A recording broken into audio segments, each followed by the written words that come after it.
Amigos, estamos de volta com a nossa série Evangelho e Espiritismo, caminhos de amor e felicidade.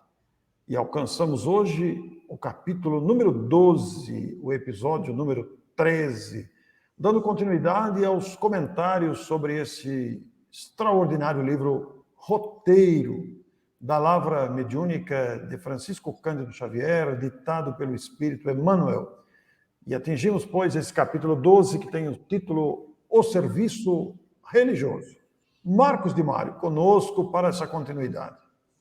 Nossa, um abraço a você que está aí nos acompanhando nesta série, e especificamente agora neste episódio, onde nós vamos dar continuidade às abordagens do Emmanuel a respeito do crescimento da fé religiosa em nós, que, aliás, foi o tema do último episódio, e agora como que isso se representa na prática aqui na história da humanidade, até chegarmos a Jesus com o Evangelho.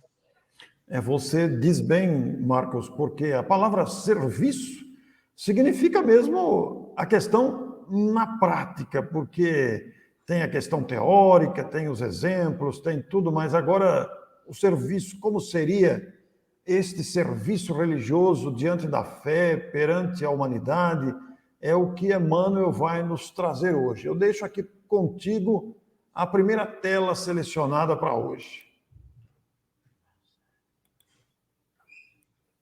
Muito bem. Então, esse, aliás, é o início, do capítulo 12, sobre o serviço religioso, e o Emmanuel inicia com uma pergunta. Desde quando começou na Terra o serviço de adoração a Deus? E aí, então, ele já dá uma resposta. Né? Perde-se o alicerce da fé na sombra de erros insondáveis. Realmente, porque nós encontramos em toda a história da humanidade, inclusive nos registros das primeiras civilizações, o homem primitivo, ainda das cavernas, nós já encontramos vários desenhos, várias expressões que mostram que nós, que estamos lá encarnados, já tínhamos demonstrações para cultuar, ter o cultivo de algo acima de nós. Embora, obviamente, sem termos a noção que temos hoje, porque isso depende da evolução intelectual e moral que fomos fazendo. Então, se nós estudarmos todas as civilizações, todos os povos antigos que compõem a humanidade, nós vamos ver que todos eles tiveram algum tipo de serviço de adoração a Deus. Dos serviços mais primitivos, de holocaustos, sacrifícios de animais, até chegarmos ao serviço mais refinado com o nosso Mestre Jesus. Então, Emmanuel aqui está corroborando os estudos antropológicos e sociológicos sobre a formação da humanidade que temos através da nossa ciência. Então, a nossa fé, ela se perde aí no tempo, porque vem desde quando nós somos seres humanos na face da Terra. É interessante ele usar a expressão serviço de adoração, né? Serviço lembra esforço, né, Marcos? Dedicação, primeiros passos ou passos que se perpetuam, iniciativa para isso. Serviço de adoração a Deus. A palavra adoração significa mesmo essa confiança, essa espera, esta devoção ao Criador, Deus. O Criador que nós demos o nome de Deus e que gradativamente fomos entendendo paulatinamente os seus atributos, a sua presença, a sua grandeza. E o Emmanuel diz que isso se perde no alicerce, se perde no tempo, tempos insondáveis. E no capítulo aqui, Marcos, ele relaciona várias épocas e civilizações.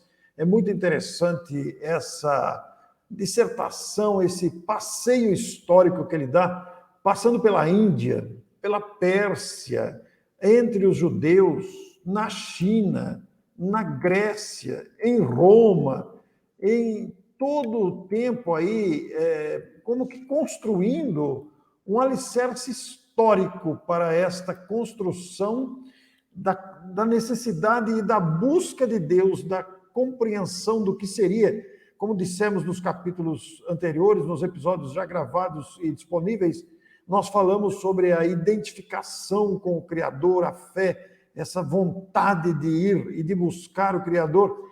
E é um caminho traçado mesmo gradativamente, Marcos. Eu acho tão interessante essa questão, viu?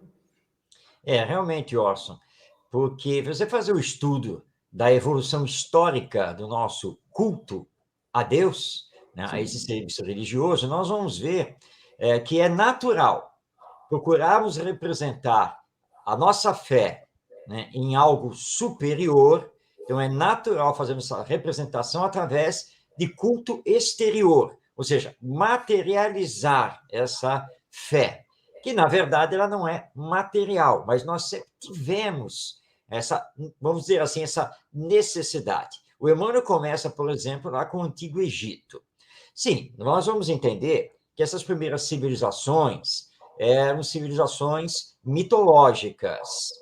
E como eram civilizações com mitos, eles não tinham a crença num Deus único, mas sim em vários deuses. E, normalmente, entre esses vários deuses, havia um que seria, né, o Deus maior, né, o Deus pai dos demais. Então, nós vamos encontrar essa representação bem simbólica e bem material já lá no Antigo Egito, que é considerada, junto com a civilização chinesa, uma das mais antigas da nossa humanidade. E todo mundo aqui já assistiu documentários sobre o Antigo Egito, já leu sobre o Antigo Egito e sabe muito bem que eles eram extremamente religiosos, que eles acreditavam, inclusive, na continuidade da vida após a morte.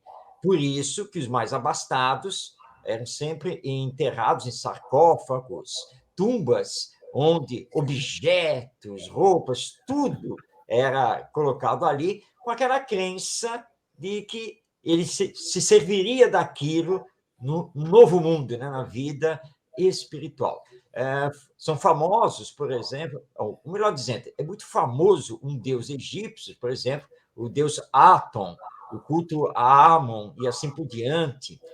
Mas era aquela coisa, né? Precisava ter templos de pedra, suntuosos, claro, porque o Deus é um ser grande. Então, se ele é grande, você vai cultuá-lo num templo gigante, um templo grande. Daí porque você vê os templos egípcios e, na sequência, os templos gregos, babilônicos e assim por diante, todos eram grandes. Que é essa nossa necessidade. Isso vai varar, né? Vários povos, Emmanuel vai nos relatando aqui, e mesmo quando nós temos Jesus conosco, o que vai acontecer, Orson? Como nós trazemos esse atavismo, essa coisa que vem do passado, de materializar a fé em representações de culto, acabou acontecendo a mesma coisa com o passar do tempo, com o cristianismo. Porque nós fomos substituindo os templos pagãos, onde cultuávamos os diversos deuses da mitologia, fomos substituindo apenas igrejas cristãs, que até o terceiro século eram simples. Mas começou a se misturar com o paganismo, e aí, isso é interessante, é um dado histórico, os antigos templos pagãos tinham os nichos para os diversos deuses. Como esses templos pagãos começaram a se transformar em igrejas cristãs, os nichos não serviam para nada, mas era preciso que eles tivessem algum tipo de serventia. Então, surgiu a figura da canonização, os santos, que começaram a ser entronizados nos nichos que antigamente tinham estátuas que representavam os deuses. Então, nós vamos ter as estátuas que vão representar os homens santos da Igreja Cristã, a Igreja Católica, então, nascente lá no ano 325. E aí, de novo, né, Costa? Outra vez, ao invés de entendermos o serviço mais puro e simples junto com Jesus, nós fomos para o serviço materializado, exteriorizado novamente com a Igreja Católica. Ou seja, nós ainda não conseguimos superar isso totalmente, e é um trabalho que precisamos realizar. Pois é, Marcos, você me faz lembrar que todo esse empenho que tentava materializar a fé e o contato com o divino, né, gerou lutas ao longo da história, né? Separações de todo tipo, conflitos de ideias, de opiniões, de apegos a posicionamentos, a comportamentos. Todavia, aqui no próprio capítulo do livro Roteiro que nós estamos estudando neste episódio, que é o capítulo 12, né, os serviços, nós vamos ver que antes de relacionar todo esse trajeto que passou aí, que passou pelas civilizações variadas da história, vejam que Emmanuel faz uma definição, antes de entrar nesse terreno das várias especulações religiosas, ele faz aí a citação que a gente não para pensar. Esta frase que ele coloca aí é belíssima. Dir-se-ia, poderíamos até nós aqui, por conta do que já falamos, acrescentar. Dir-se-ia, contudo, que o primeiro impulso da planta e do verme, nós vamos ver ali que são do reino, dos reinos inferiores da criação, o reino vegetal, o reino ali do verme, né?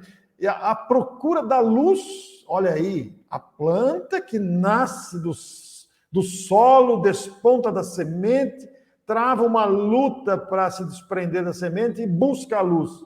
E o verme não é senão anseio religioso da vida, em busca do Criador que lhes instila o ser.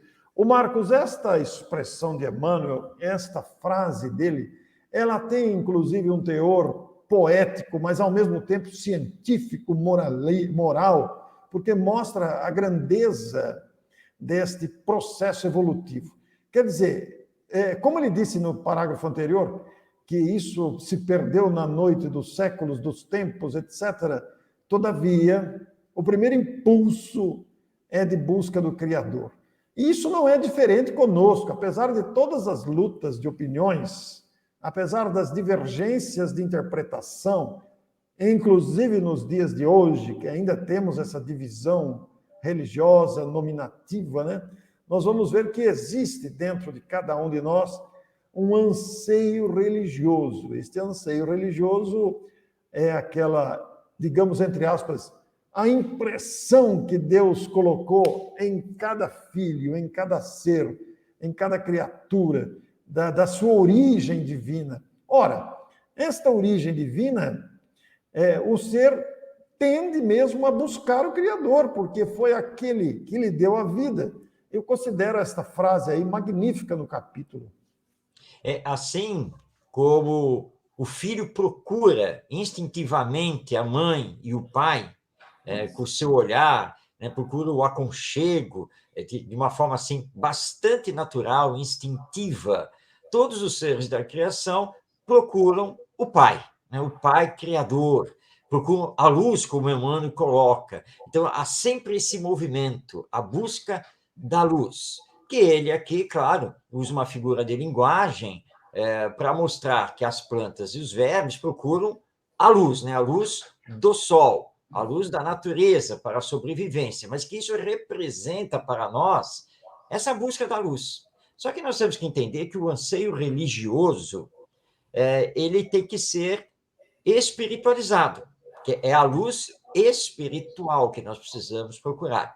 Por isso que o Espiritismo nos chama a atenção de que o culto externo, ele muitas vezes nada representa para Deus, porque Deus nos pede o culto interno. Porque não adianta, não é, Orson? Você, por exemplo, que é o nosso caso, que somos espíritas, você vai lá no centro espírita, aí você atende as pessoas, você assiste uma palestra, recebe o passe, desenvolve conversações amistosas, de paz, tenta entender o evangelho também, à luz da imortalidade da alma, você ora, ou seja, você faz tudo direitinho lá, mas aí você sai. Então não adianta nada disso se quando você sair, você não colocar em prática. Você chega em casa e já briga com todo mundo, já faz exigência disso e daquilo, se mantém egoísta como você sempre foi, e assim por diante. Claro, você faz o bem lá no centro espírita, mas Deus quer que você faça o bem na humanidade como um todo. Você não pode ser uma pessoa de bem lá na igreja, lá no centro espírita, e ser uma pessoa materialista, egoísta, etc., fora do centro espírita, fora da sua igreja. E então o importante é procurar essa luz espiritual. Mas como eu procuro essa luz espiritual? Como eu vou encontrar essa luz espiritual? Bem, ela vem através da fé. A fé é alicerçada justamente pela religião. Então, a religião é importante para alicerçar a sua fé, que precisa ser raciocinada, ela tem que estar aliada com a razão. E você vai fazer isso não apenas através do autoconhecimento, que é importantíssimo, mas principalmente através da prática. Por isso, o lema do Espiritismo: fora da caridade não há salvação.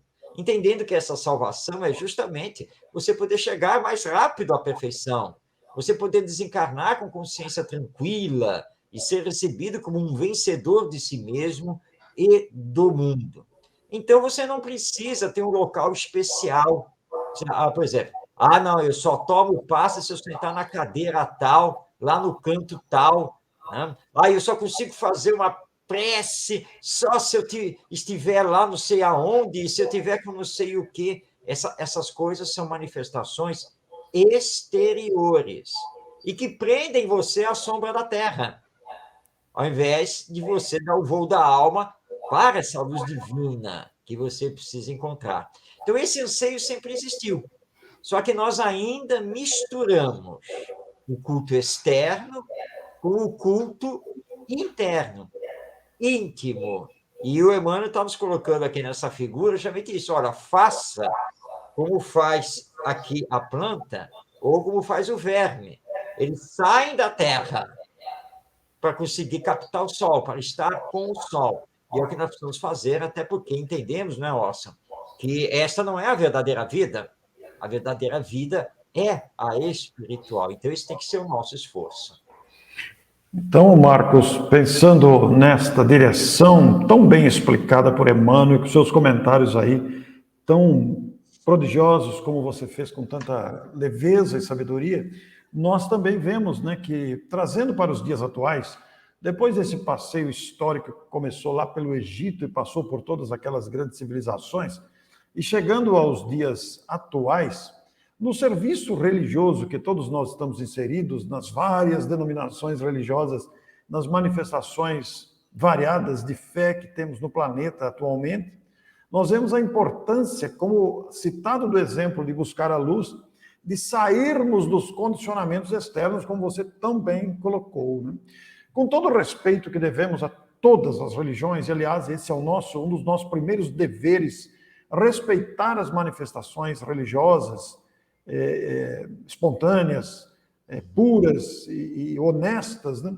Nós, dentro do movimento espírita, por exemplo, não nos prendemos, não usamos crucifixo, embora respeitemos o uso do crucifixo por outras religiões, não adotamos nenhum tipo de postura física, de gestos, de práticas exteriores. Não adotamos, nem com vestimenta, nem com acender ou apagar de luzes, nada disso. Nós adotamos a prática dispensada de concentrações exteriores. Isso chega a ser um treino, não é, Marcos? E uma dificuldade também, porque é o nosso passado, não? Nosso passado grita. Muito provavelmente nós já passamos por algumas dessas civilizações antigas. Provavelmente temos uma história na Igreja Católica, ao longo aí de alguns séculos. E todos esses serviços religiosos sempre estiveram atrelados a demonstrações exteriores de culto. É por isso que, uma certa vez, o presidente do Centro Espírita, conversando comigo, disse assim: Marcos, aqui é o seguinte, eu tenho que estar em vigilância constante, porque basta eu piscar os olhos e é capaz de alguém acender uma vela aqui dentro para poder orar. E ele tinha razão, porque é uma coisa que ainda está em nós, né? Ainda está. E muitas pessoas dizem, não, mas para orar eu preciso chegar lá perto da mesa, né? Eu falei, não, você pode orar onde você bem estiver aqui dentro do salão, porque não tem local específico. E algumas pessoas acham isso muito estranho. Acham estranho que nós realmente não temos nenhum tipo de culto exterior, paramentos, roupas, incensos, etc. Que nós não utilizemos nada dessas coisas, quadros, retratos nas paredes, nada disso. Né? Mas nós compreendemos, porque entendemos que é esse passado nosso, esse passado. Então, por exemplo, né, fulano ou fulana vai fazer a prece. E aí? Eu posso ficar sentado ou eu tenho que ficar em pé? Para Deus, tanto faz. Não é? Porque para Deus o que importa é a fé que você vai colocar na oração. Não é nem o número de palavras, e nem se as palavras são bonitas ou não. Nada disso importa. Mas é a fé, é o sentimento. Então, nós temos que lutar o tempo todo nas casas espíritas contra esse passado, né? Para que ele não comece a ressurgir, porque isso não tem nada a ver com o espiritismo, porque nós entendemos que o verdadeiro serviço religioso é aquele feito com fé, com sentimento e através da caridade. E aí não tem lugar, não tem posição, não tem roupa, realmente não tem nada. Seu áudio, Orson. Desculpe. Você me faz lembrar situações bem típicas do comportamento dentro das instituições. Você citou aí a hora de fazer a prece, que vai perto da mesa ou não vai perto da mesa, né? Aliás, a própria mesa não precisaria. A mesa é apenas um móvel de conforto físico para você se apoiar na mesa, porque não há necessidade nem da mesa, o que diria menos da toalha, porque às vezes classificam, é mesa branca? Não, isso não tem nada a ver com o espiritismo, não é a cor da toalha que vai influir nisso, né? E também, às vezes, vemos pessoas, na hora de fazer a prece, cruza o braço, descruza o braço, cruza a perna, descruza a perna, nada disso é importante. Espalma as mãos para cima, também não precisa. O que é a intenção, é o sentimento interior. Isso é muito importante de ser dito. São questões que às vezes não são comentadas, mas são importantes, porque o Espiritismo vai nos ajudar a nos desprendermos de quaisquer atitudes externas. E aí o Emmanuel vai dizer, né, com toda a sua sabedoria, que em todos os grandes períodos da evolução religiosa, em todos os grandes períodos da evolução religiosa, antes do Cristo, vemos, porém, as demonstrações incompletas da espiritualidade. Não há padrões absolutos de perfeição moral, indicando aos homens o caminho regenerador e santificante. Ô Marcos, mas aí ele está se referindo a antes do Cristo, mas mesmo hoje nós temos demonstrações incompletas de espiritualidade, inclusive entre nós, os espíritas. Ah, sim, claro, sim, porque nós continuamos esse processo da evolução religiosa, como ele coloca aí. Claro, antigamente, sim, as demonstrações eram incompletas porque se misturava o espiritual com o material. Mas, historicamente, olhando os dias de hoje, nós vemos que o serviço religioso do catolicismo, do protestantismo, do judaísmo, que não é cristão, mas é o judaísmo, o brahmanismo, o islamismo, etc., nós vemos que todos continuam a misturar o material com o espiritual. Nós compreendemos e respeitamos totalmente, e sabemos que entre os adeptos dessas religiões tem pessoas de uma fé a toda prova, de muito amor, caridade, enfim. Mas entendemos, à luz do Espiritismo, que é preciso cada vez mais, paulatinamente, desvincularmos o espiritual do material. E nós podemos citar aqui, devemos fazer essa citação ao nosso Papa Francisco, que está aí à frente agora da Igreja Católica, e que é um homem que entende isso e que, desde que foi eleito para ser o Papa, ele tem simplificado tudo dentro da Igreja Católica E é interessante que, mesmo nas suas aparições públicas, mesmo nas missas consagradas a datas especiais, ele aparece sempre vestido de forma a mais simples possível, não usa aqueles paramentos todos, ele dispensou qualquer tipo de representação de ouro, etc. E esse é o caminho.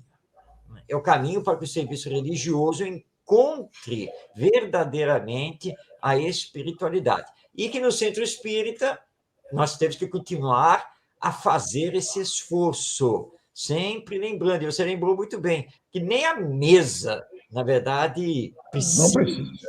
não é isso. Aliás, tem um centro espírita aqui no Rio de Janeiro, eu fui fazer a palestra nele, e esse negócio, né, de toalha, porque tem que lavar a toalha, porque isso e aquilo, e eles resolveram acabar com isso, e resolveram colocar fórmica na mesa.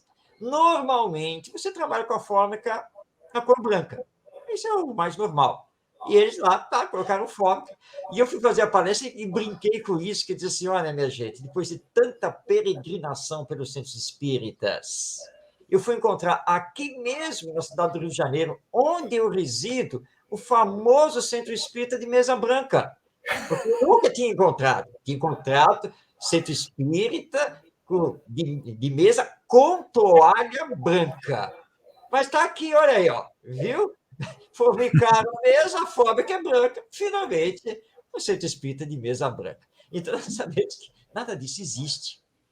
E que isso não representa nem o espiritismo e nem a verdadeira fé religiosa. Por isso, então, tomar sempre muito cuidado para não introduzir dentro do centro espírita aquilo que, na verdade, não é da doutrina espírita. Muito bem lembrado, Marcos. E o Emmanuel conclui o seu belíssimo capítulo aqui do livro Roteiro com esta citação. Com Jesus, referindo-se a toda aquela trajetória histórica citada por Emmanuel, né? Nós introduzimos comentários no meio, inclusive trazendo aos dias atuais, mas como ele se refere ao serviço religioso através da história em várias civilizações, ele vai dizer, com Jesus, no entanto, surge no mundo o vitorioso coroamento da fé. No cristianismo, recebemos as gloriosas sementes de fraternidade que dominarão os séculos. O divino fundador da Boa Nova entra em contato com a multidão e o santuário do amor universal se abre. Marcos, aí está o segredo do serviço religioso, né? O contato com a multidão para atender-lhe as necessidades básicas de espiritualidade. É isso aí, Orson. Todos sabemos que Jesus era judeu, né? Viveu ali na Palestina, entre os judeus, teve a sua formação como judeu, como todos os pais deviam fazer com os seus filhos, mas ele foi além, né? Porque para ele o verdadeiro templo era a natureza e junto com a multidão. Então Jesus pregava na praia, na praça, nas ruas, em todos os locais públicos.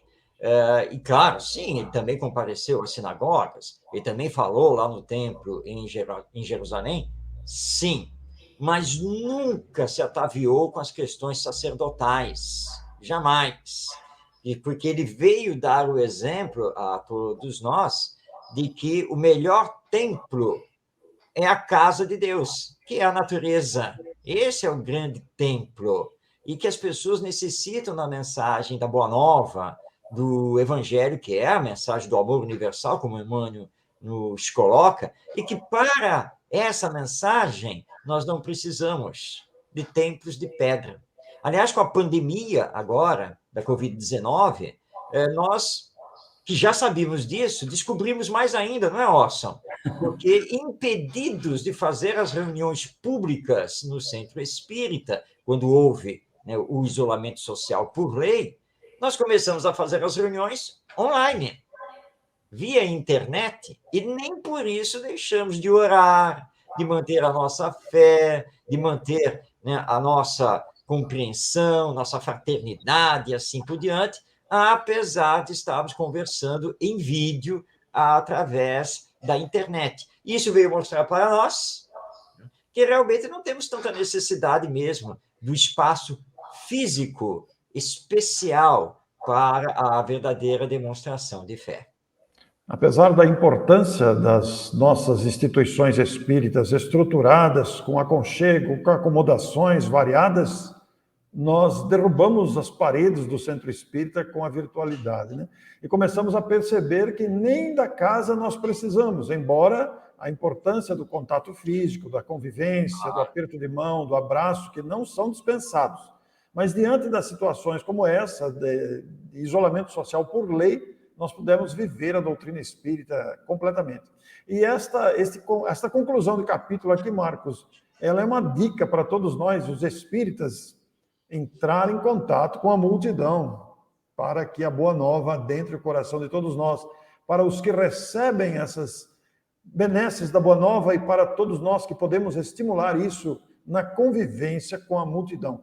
Não é à toa que o nome da nossa série aqui é Evangelho e Espiritismo, caminhos de amor para a felicidade. Sem dúvida, Orson. Não podemos esquecer nunca disso, nunca. Por isso que o Centro Espírita tem que ser um verdadeiro templo de amor, que atende a todos os necessitados, de todas as ordens, porque o amor é isso, e é isso que Jesus veio nos ensinar. Muito bem, nós agradecemos pela sua presença, pela sua participação aqui na continuidade dos episódios sobre o livro Roteiro. Na próxima semana temos o capítulo 13, a mensagem cristã. Agora nós vamos falar da mensagem.